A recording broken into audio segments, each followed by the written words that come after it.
I couldn't tell you how long. Disabilities, a criminal record, and no income landed Lonnie on the streets. He lived in Chinatown for a while, but after Salinas started enforcing their ordinance banning tents on public property during the day, he says he has few places to go. We're thankful for the transit, keeping that bathroom open until 10 o'clock. Methodist Church feeding us at 11:30 and letting us stay until 1 o'clock. You know, and of course over here, letting us finish at 10 at 6. It's all working, but it just isn't enough. Chinatown is cleaner than it has been in years, but encampments are popping up all over the city. Since March, we've taken 200 tons of waste out of the city from homeless camps, and much of that out of Chinatown.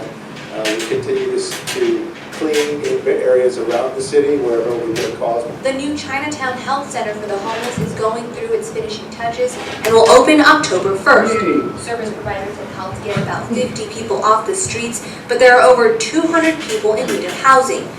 The mayor says they are working with the county, having them take over the warming shelter. That's going to help because that will put some doors, put some financial aid that we can't provide. But until housing becomes available, many don't have a place to be, and Ken says the ordinance doesn't help. The city did a great job in getting rid of all the garbage and everything else that was there. It was an eyesore. But we're not talking about garbage. We're talking about people. Now, since the ordinance started being enforced in March, many homeless people have been sleeping at City Hall overnight. There were about 40 people over the weekend. Now, the silver lining is that many church groups and organizations have stepped up to provide food and clothing, but as Lonnie described, there are no bathrooms in that area after 10 o'clock, which leads to some very unsanitary conditions. Aaron, Dan. All right, thanks, Bianca. Thanks, Bianca. Mass incarceration is happening, and homeless people is open discrimination to incarcerate people. You know, people get paid $68,000 for a prison inmate per year per inmate. And so it's a business. It's a booming business, and we're constantly looking for new victims to corporatize our luxuries. So it's as attitude, you know, it's absolutely how we treat people. People have gotten tickets for just having to stand up after 6. You know, shelter should be a human right. You have 3 basic necessities of life: food, clothing, and shelter. You need all 3 of those, and sleeping's included. Salinas is actually nicer than Santa Cruz. Santa Cruz has a no sleeping ordinance, so if you even get caught sleeping at night within city limits, you get a ticket. So what happens if you're homeless and you can't pay a ticket? Well, they're going to put a warrant out for you. They're going to put you in jail. And that's exactly what we're talking about right here. And like I said, it's just open discrimination. When they spend more money rounding people up and giving them tickets and going to court, all the man hours of police time and court time, administrative time in the city, we're wasting so much money just so we can pick on people. And it's absurd. It's amazing to me that this is how our society functions. And it's, you know, it's every society across the world. We have a thing called power and domination, you know, domination control. That's what we're looking for. The little rat always says, "I want to conquer the world." Pinky in the brain, that's what it is. And there's that guy that's always like, "I want to conquer the world." And that is our attitude, that we always want more than we need. We forget how to share all of our sandbox days rules of preschool. We don't carry that forward into our even school age life, let alone our adult life. And so we see our role models who are in a position of authority and power and control, and they're acting, you know, more immature, and they break all the same rules. And you're thinking, why do I have to you know, following the laws, and then you guys keep on breaking them and making new rules so you can get out of them? It's just accountability, and I think that goes back to how we treat people, and it's just open discrimination. You know, we have an elitist society, and that needs to go away. You can't just, we live our world on paper. You know, people who own property invariably end up being the ones who own, you know, the capital and improvement. They're the ones who get to keep all the money and have everybody else work. You know, you look at the Braceros, and before that, It's slave labor. You know, the indentured servitude, we try to pay them pennies, and we're making hundreds of $1 millions. But then they get to keep line share just because they own the property. Yes, they're taking a slight risk, but at the same time, they're still compensating for that risk, and they've earned a lot of money, so why not redistribute it? You know, I think of like Star Wars. George Lucas, when Empire Strikes Back and Return of the Jedi came out, he made millions, and so he gave everybody in the staff a bonus back. You know, he paid it back.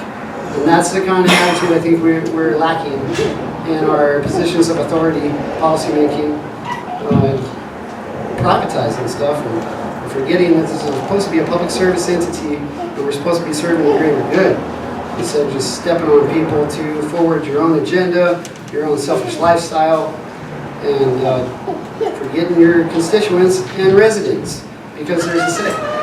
This is one of the big reasons why they love to just go ahead and do whatever they please.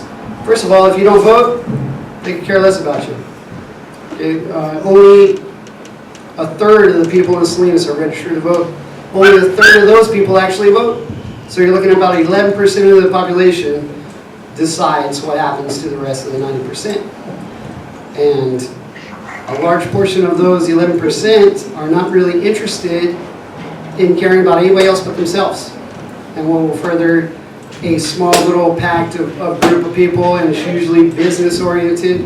How do I make the most profit without, you know, making any effort at all? Just people give me money just because, and that's where we get into patents and all these paper things that create ownership and undue balance, and no paying it back because we're so independent.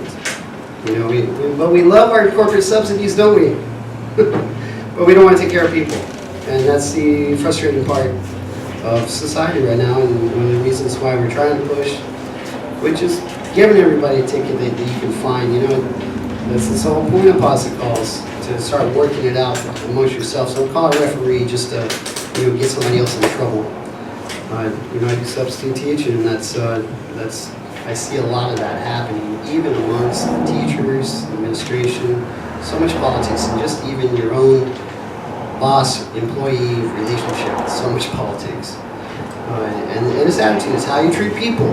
Again, that's all we really have to do is start considering the compassion of what other people are going through, what, you know, your own family's gone through. We're not even functional in our own families. We don't even take care of our own family members.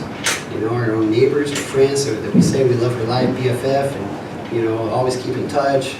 But we don't. Our society, unfortunately, is geared toward consumerism, mass marketing, and don't worry about problems, just spend all your money now. And it's kind of painful because you're turning people's content or character into what is your bank account. And it's just tragic, it's wrong, it needs to stop. So, end mass incarceration.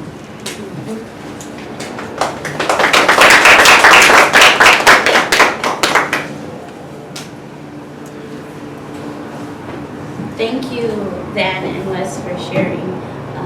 That was very important to hear about the things that we're doing all throughout the county in the vein of Pause the Cause, and the measures that we take to make sure that community members are treated with dignity and respect.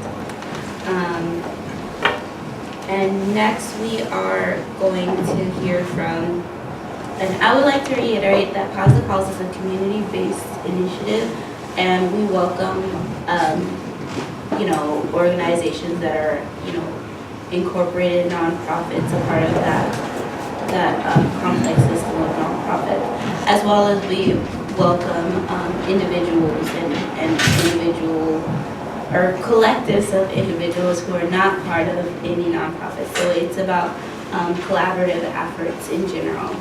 And with that being said, we have two people here today that are from an organization called the National Coalition Building Institute, and I would like for them to share their views and how they would like to participate in the efforts that Pause the Cause champions. First, we're gonna have Sue Paris.